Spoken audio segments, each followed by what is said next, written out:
2.0 的沙金，骗子、小偷、交际花；2.1 的沙金，美、强、惨。所以烧鸡是用了什么样的手法，才在一个版本的时间内就让沙金华丽转身，塑造出丰田史上最圆满的人物弧光呢？那么本期视频就给大家带来 2.1 版本真正的主角沙金的深度解析，就让我们来探探塔塔瓦夏作为被母神祝福的孩子是如何正在狂热奔向深渊的吧。沙金的母亲茨当尼亚因为星球位置原因，环境恶劣，对资源的争夺也导致星球上的氏族之间常有血仇。而沙金所在的氏族艾维金人，原型就是被西方称为吉普赛人的罗姆人。后来来自东斯的奥斯瓦尔多，也就是东斯千星游记里的市长开拓部主任，以及模拟宇宙事件银河商人的老师，这男人接手茨当尼亚，并把这氏族统合成了政体更先进、行政效率更高的联合酋长国。但在绝大多数茨当尼亚原住民眼里，艾维金人的机密和塔提塔人的野蛮，都是新生酋长国中极不安定的政治因素，所以他们为了自己的利益放逐了这样的氏族。但由于这样的氏族本身就是世代血仇，所以酋长国表面上美其名曰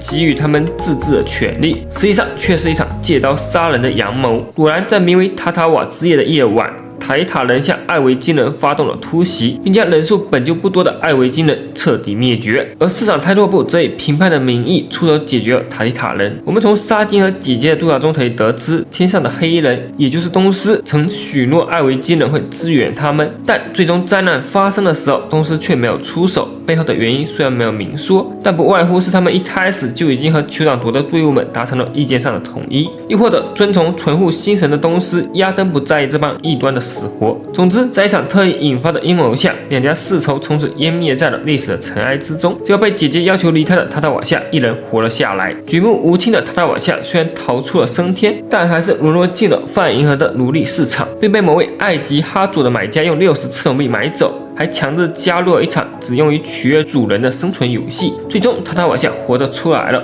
但他不仅在胜利后干净利落的杀死了买下自己的主人，还利用自己高明的骗术，让东斯的市场开拓部和博士学会相信这里有防御星神的残骸，并因此推损了巨额的财产，从而导致了塔塔瓦夏被推上审判庭，接受来自东斯战略投资部高层翡翠的问询。而这正是博弈大师沙金真正意义上的首秀。要知道，星际和平东斯从来都不是铁板一块。不仅魔女宇宙里的2张大乐透是2个部门间明争暗斗导出来的竞品，而且黄金与机械 DLC 堪比黄与黄灾的反有机帝皇战争，也是3个东斯部门主管为了争夺痛缺的董事席位所亮相的货灯。此外，我们从此前托巴和沙金的电话联系中也可以得知，市场开拓部的老大奥斯瓦尔多和战略投资部的老大钻石一直互不对付，看得出来，原来部门之间的竞争才是贯穿东斯历史的主基调。虽然沙金了解时事的渠道只有星际和平东斯那枯燥乏味的广播，但他仍然敏锐地察觉到这一点，并设计了一场瞒天渡海的埃及哈佐杀金案，不仅报复了在他老家试运搅动政局的市场开拓部，让他们血推了一大笔资金，还成功获得了奥斯瓦尔多的死对头钻石的赏识，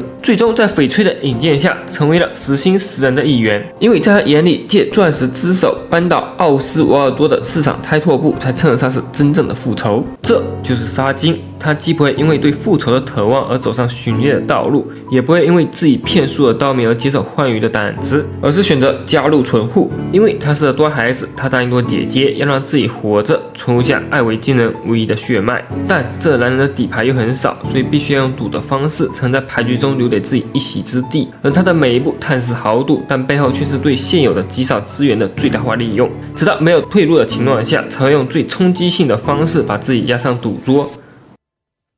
以身入局，胜天半子，就像他一直挂在嘴边那句台词一样，所有或者一无所有。这也正是沙金这个角色的魅力所在，所以喜欢上沙金的小伙伴，快举起你们的小手吧！而本次 2.1 剧情中沙金的另一个刀端，毫无疑问就是智斗星期日的这段戏码。沙金不惜把纯物象征的基石得打碎，混淆视听，再用翡翠和黄玉为饵来引星期日入局。要知道，基石可是纯物星神特意破飞锤时所掉落的神体碎片，并非是沙金的个人财产，而是星际和平东斯世代流传的珍贵产品。摧毁基石就等于东南亵渎星神圣政体，直接站在了所有纯物信徒的对立面。所以沙金这的行为是实实在在的切断了自己的后路。如果计划失败，即使他活着走出皮沃汤尼，迎接他的也将是东斯的怒火与审判。或许从和姐姐分别的那一夜起，塔塔瓦夏就已经有了求死之心，因为这个名字带来的每一场雨，对沙金来说都伴随着至亲的死亡。母神的赐福或许真的给他带来了幸运，但沙金个体的幸运却又带来了族群的不幸。他的人生就像他的代表符号黑桃一样，不仅意味着财富和权力，同时还象征着离别与死亡。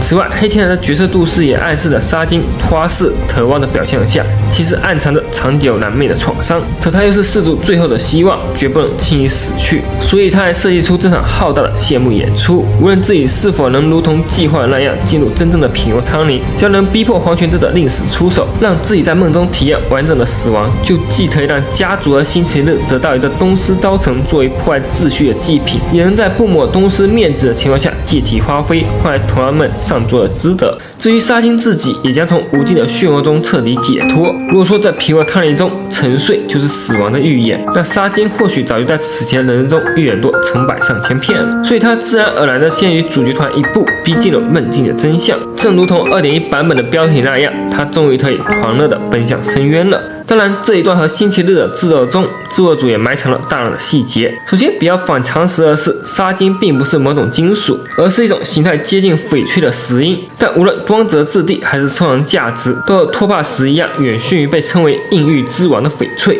在这种赌石诈骗案中，就经常出现黑心商人用沙金石冒充翡翠的套路。这不仅和沙金的名头形成了呼应，也一定程度上暗示了两人出身。虽然比较片面，但在翡翠唯一登场过的这场戏剧中，无论是身旁的独点唱片机，还是杯中的红酒，都像是老米在特意暗示他的起点要远高于沙金、托帕两位从底层爬上来的同僚。但那又如何呢？我的出身或许并不刀对，但在我的诡计之中，你又何尝不是我的替身呢？别人都是以次充好，而爷却用翡翠代替沙金，这魄力，这预判，直接拿捏。如此戏剧性的价值反转，配合此前沙金山穷水尽疑无路，柳暗花明又一村的决定焚身戏码，而你烧鸡才是真正的爽文大师。玩到这里有被这个反转爽到的小伙伴，请把爽打在动屏上好吧。不过还好没有按照出版技能闪避来设计，更别说被抹去的版本名再见塔塔瓦夏了，那才是真的刀呀。此外，这次沙金、托帕和翡翠的塑造也彻底颠覆了大家对于战略投资部以及实心食人的印象。实心食人单从名字的业务来看，就像是实的铁石心肠、不近人情的东施刀短，并且当初在以太战线剧情里，沙金还吐槽过托帕心慈手软，说但他们这行不能太善良，这是强化大家对这几条人物的固有印象。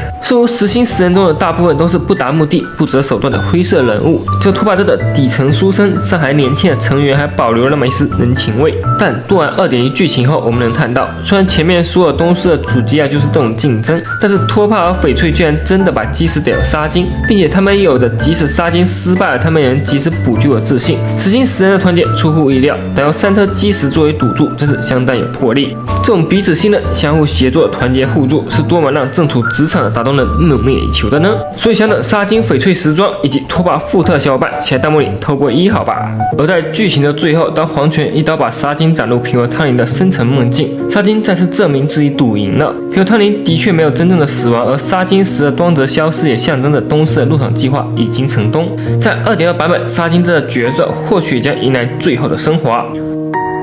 愿母神3度为你合眼，令你的血脉永远鼓动，旅途永远坦然，轨迹永不败露。